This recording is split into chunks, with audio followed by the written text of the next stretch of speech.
the all-party meeting that is currently underway. What's the latest that you're picking up? Well, Uddhav Thackeray, Mamata Banerjee, apart from Nitish, are expected to speak. They are the last speakers who are going to speak. So it's the last final stages of the, the all-party meeting.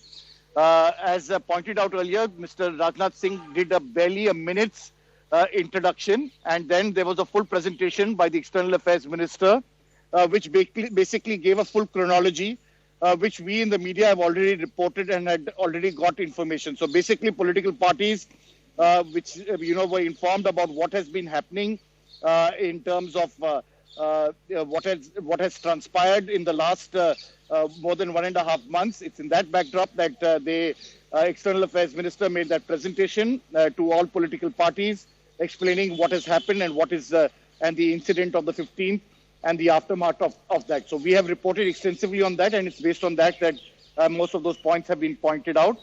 You've seen that very stringing criticism by the Congress president, saying that we must stand together and show the world across India, all political parties, that we are one, and wanted the Prime Minister to take that initiative to keep informing all political parties about what has happened, saying that this meeting should have taken place much earlier, but even then it's better late than never, thanking him for the invitation, asking him for what has happened to the Mountain Strike, two divisions that were formed in 2013. When are they going to be done? Because clearly there is a need for greater thought process about entire operations and how these events are taking place. This is clearly something that needs to be taken note of. All political parties saying that they stand by the armed forces, others making out various points, but it's in that light that these, most political parties supporting the government, as was expected, but definitely asking them that they should have been much earlier. The left did not criticize, though there has been some, government sources putting out some interesting tidbits, but I must clarify, we've spoken to the left parties. They insisted on an early resolution of the border disputes that are taking place. All right. So those, of course, are, the developments that have taken place at the all-party meeting. Sunil, the meeting is still underway. The meeting began at 5 p.m. So that is, over 2 hours, and you're still telling us that Uddhav Thackeray, Mamata Banerjee are still likely to speak. So the meeting is going to continue for some more time. That's right. It is going to take place, I think, another 15 to 20 minutes, because the Prime Minister will make his remarks. He will thank all political parties for the support they have given. And as Mrs. Gandhi has pointed out, all political parties need to show to the world and need to speak in one voice about India's territorial integrity. I think that's the most critical part. They stand by the armed forces. They respect them. It's, of course, unfortunate that we have lost 20 of our soldiers and many have been injured.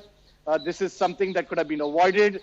They have asked questions from the government on what they did, why they didn't speak up earlier, why did it happen in what they did in April, why they didn't do in May, the ultimate corps commander speaking in June 6th, what happened in the aftermath of that.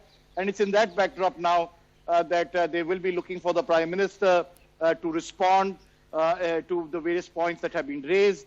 Everybody, as you are well aware, is standing by the armed forces and supporting whatever decision that needs to be taken in the light of the developments that have taken place, especially as Mrs. Gandhi has pointed out in her remarks, that they want status quo ante to be restored. They need China to go back from the Galwan Valley, which they have claimed. And that's, I think, something that is critical and needs to be respected as the line of actual control. There are differing perceptions, but the Galwan Valley has always been on India's side, and the fact that they have taken up the heights and intruded into Indian territory, she has made that political point, saying status quo ante must be respected. The Chinese need to go back from where they had earlier come.